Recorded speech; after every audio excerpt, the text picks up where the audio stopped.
Department and you stayed with him. About my dad. In 1943, how did you get to Dallas? How did I start? get to Dallas? Yeah.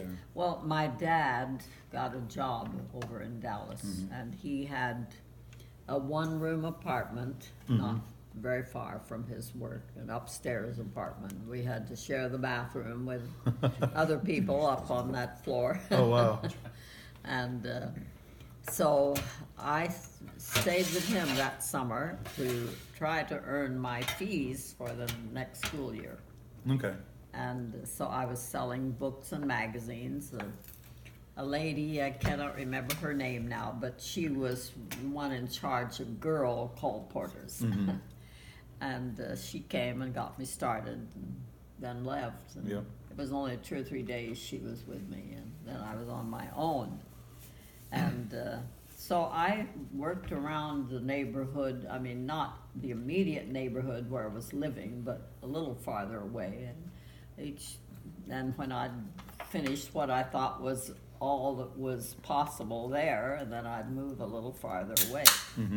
And then I got into Jewish territory one day. Okay. And they were not interested in my books and magazines. Well, what was your sales pitch? What did you tell them? I can't remember my sales pitch now, Yeah, but yeah. I had health magazines. And Uh-huh. there was only one lady that bought the subscription to the health magazine. So I decided this is not the best territory for me. Did you have any interesting experiences when you were colporteuring?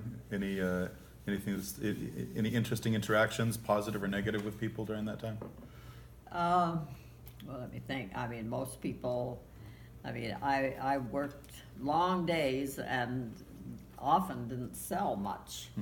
And so it was kind of discouraging sometimes. And I paid my bus fare, streetcar fare, and I thought, well, maybe I better get a better way of approaching people, but I Right. was all by myself. Anyway, I would sell more of the magazine subscriptions and books. Than the books. Some of the books are religious, and so I guess even Jewish people who are Sabbath keepers weren't interested in our Protestant, Sabbath Protestant. Yeah. They probably said we've been doing this longer.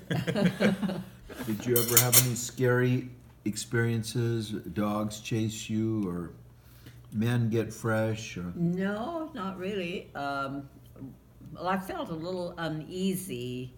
I went to a house. I got way out to the edge of town, and there was a big housing development out there.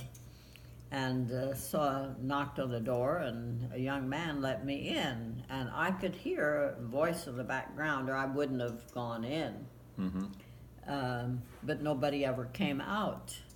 And I realized later it was a radio on in another room. And anyway, he told me come back in the morning, and he said, I haven't got any money now. But I went back in the morning, and he wasn't there. Well, he was there, but he wasn't up yet. And so his mother, I was talking to her, telling her about the son saying to come back, and he'd be glad to take the magazine. She says, he ain't got no money. And I asked her if she would like to have a subscription to the magazine, and no, she said, I wouldn't care for it. She wouldn't care for it. So that was one of my experiences.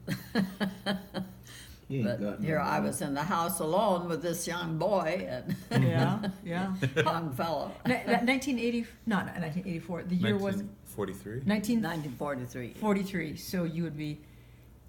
I was 17. 17. Oh my goodness, you were young. And another place I went to was a black family. And they invited me in, and they were all sitting around a table, and they weren't eating. I don't know what they were doing. Maybe they were playing cards or something. And So I just told them that I'd like to show them my books and magazines, and they weren't interested. So, Did you sell Bibles? no, I didn't sell Bibles. What were the books that you were selling? Do you remember? I don't even remember the book. Yes, that's okay. Something that was supposed to be popular for the colporteur. Yep. And the experiences living in that sort of bachelor's pad. I guess you and your father in a one-bedroom place. Yeah. It sounds pretty stark.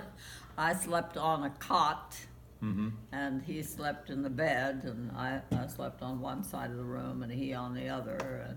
And so he was up in the morning and gone to work before I left. Your dad, I think, was a real hard worker, wasn't he? He was. Grandpa Yeah, he worked hard. worked really, really hard. What was- He had a broom making job then. Yeah. He learned to do broom making in Keene when he was a student there. Okay. And so it was good to know that trade, because there were times that he had to rely on getting a job making brooms for somebody. Could you cook in that apartment? Pardon? Could you cook inside the apartment? Oh yeah, we had a little stove there. But you had to share the bathroom with how many other people? Yeah, there were probably 3 other people up there on that floor. Okay, I'm gonna cut this now. Yep. But